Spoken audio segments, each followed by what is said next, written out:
Assalamualaikum warahmatullahi wabarakatuh. Kami dari TRPL kelas 1B membuat video kewarganegaraan. Perkenalkan, sebelumnya nama saya Muhammad Excel Alfarisi, NPM saya 24783064. Dengan saya Rizky Arta Safitri dengan NPM 24783064. Dengan saya Muhammad Zaki Junadil Zulfikar, NPM 24783050.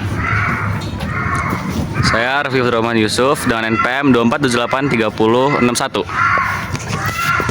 Dan saya Yudhistira Valul Helmi dengan NPM 24783068. Dan terakhir saya Bagas Atela Jafir Hutagalung dengan NPM 24783040.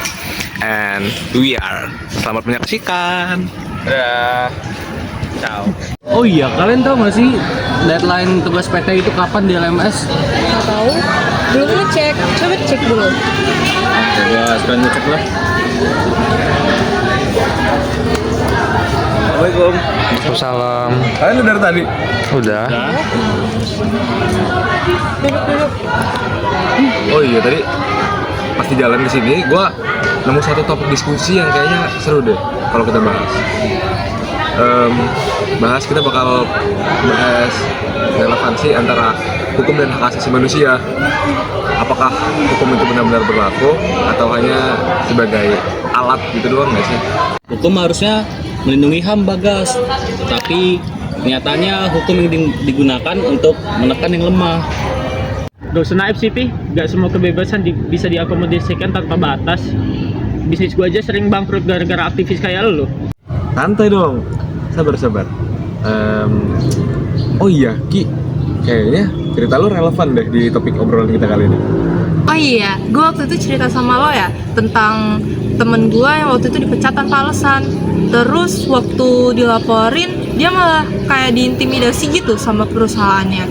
Jadi kayak dia nggak punya power untuk bela hak dia. Terus jadinya dia yang malah kalah melawan perusahaan besar gitu. Ini sering terjadi. Kayaknya kita harus berdiri bersama deh untuk melawan ketidakadilan ini. Perusahaan besar juga kan punya aturan, Ki. Mana tahu temen lo emang langgar aturan itu. Tapi emangnya itu untuk alasan melanggar HAM? Kita kan harus tahu kebenarannya gimana. Gue juga sering dihadapin sama dilema di mana gue harus memilih salah satu antara menegakkan aturan, menjalankan aturan, atau mendengarkan hati nurani gue. Tapi sebagai seorang mahasiswa, sebagai orang yang berlatar belakang pendidikan, gue tuh harus tetap bisa menjalankan aturan yang jelas, adil, serta netral. Bukannya hukum seharusnya berpihak pada rakyat, Gas?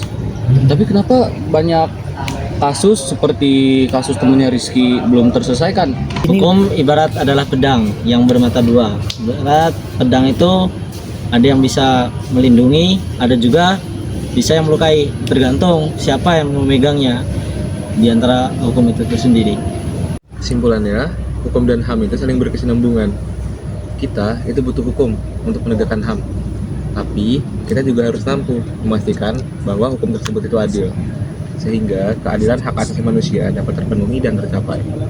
Jadi tuh ya, sebenarnya tuh tugas kita itu ngawasin hukumnya sendiri itu loh, biar hukumnya itu nggak jadi alat penindasan. Oh gitu ya.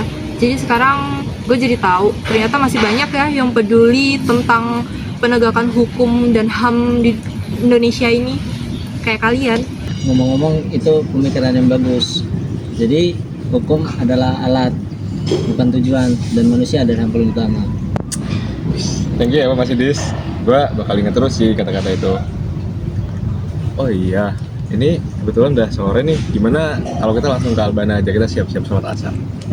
Boleh deh. Yuk. Yuk.